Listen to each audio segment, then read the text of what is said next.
ಶೌರ್ಯದಿಂದ ಸೌಂದರ್ಯದವರೆಗೆ ಭವಿಷ್ಯದ ಕನಸು ಕಟ್ಟುತ್ತಿರುವ ನೆಲ ನಮ್ಮ ಈ ಯಾದಗಿರಿ. ಯಾದಗಿರಿಯ ಮುಂದುವರೆದ ಭಾಗವಾದ ಈ ವಿಡಿಯೋದ ಮೂಲಕ ಯಾದಗಿರಿ ಪ್ರಕೃತಿ ಅಷ್ಟೇ ಅಲ್ಲ, ಈ ಜಿಲ್ಲೆ ಹೋರಾಟದ ನೆಲ, ಸಂಸ್ಕೃತಿಯ ನೆಲ, ಸುರಪುರ ಶೌರ್ಯದ ಸಂಕೇತ ಎನ್ನುವ ಹಲವಾರು ವಿಚಾರಗಳನ್ನ ತಿಳಿಸುವ ಪ್ರಯತ್ನ ಮಾಡ್ತೀನಿ. 1857ರ ಸ್ವತಂತ್ರ ಸಮರದಲ್ಲಿ ಸೊಲಗಿ ರಾಜ ವೆಂಕಟಪ್ಪ ನಾಯಕ ಬ್ರಿಟಿಷರ ವಿರುದ್ಧ ಹೋರಾಡಿದ ನೆಲವೇ ಈ ನಮ್ಮ ಸುರಪುರ.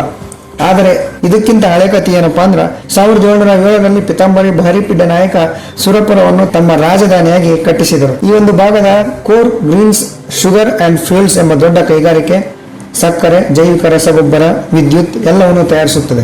ಜೊತೆಗೆ ರೈಲು ಬೋಗಿ ತಯಾರಿಕೆ ಘಟಕ ಈ ಜಿಲ್ಲೆಗೆ ಮತ್ತೊಂದು ಶಕ್ತಿಯಾಗಿದೆ. ಆದರೆ ನಿಜ ಸಂಗತಿ ಏನಂತಂದ್ರ ಯಾದಗಿರಿ ಕರ್ನಾಟಕದ ಅತಿ ಕಡಿಮೆ ಸಾಕ್ಷರತೆ ಮತ್ತು ಅತಿ ಕಡಿಮೆ ತಲಾ ಆದಾಯ ಹೊಂದಿರುವ ಜಿಲ್ಲೆ. ಆದರೂ ಇದರ ಹೃದಯದಲ್ಲಿ ಹೋರಾಟ, ಸಂಸ್ಕೃತಿ, ಸೌಂದರ್ಯ ಮತ್ತು ಪ್ರಗತಿಯ ಕನಸು ಇಂದಿಗೂ ಇದೆ. ಯಾದಗಿರಿಯ ಧ್ವನಿ, ಕಲ್ಯಾಣ ಕರ್ನಾಟಕದ ಧ್ವನಿಯಾಗಿ ಪ್ರತಿನಿಧಿಸುತ್ತಿರುವ ಶಾಸಕರು ಶರಣಗೌಡ ಕಂದಕೂರ್ರವರು ಕೂಡ ಈ ಭಾಗದವರೇ. ಹೀಗಾಗಿ ಯಾದಗಿರಿ ಅಂದರೆ ಹೋರಾಟದ ನೆನಪು, ಪ್ರಕೃತಿಯ ಸೌಂದರ್ಯ, ನದಿಗಳ ಒಲವು ಮತ್ತು ಪ್ರಗತಿಯತ್ತ ಕಾಯುತ್ತಿರುವ ಕನಸುಗಳ ಜಿಲ್ಲೆಯೇ ನಮ್ಮ ಈ ಯಾದಗಿರಿ.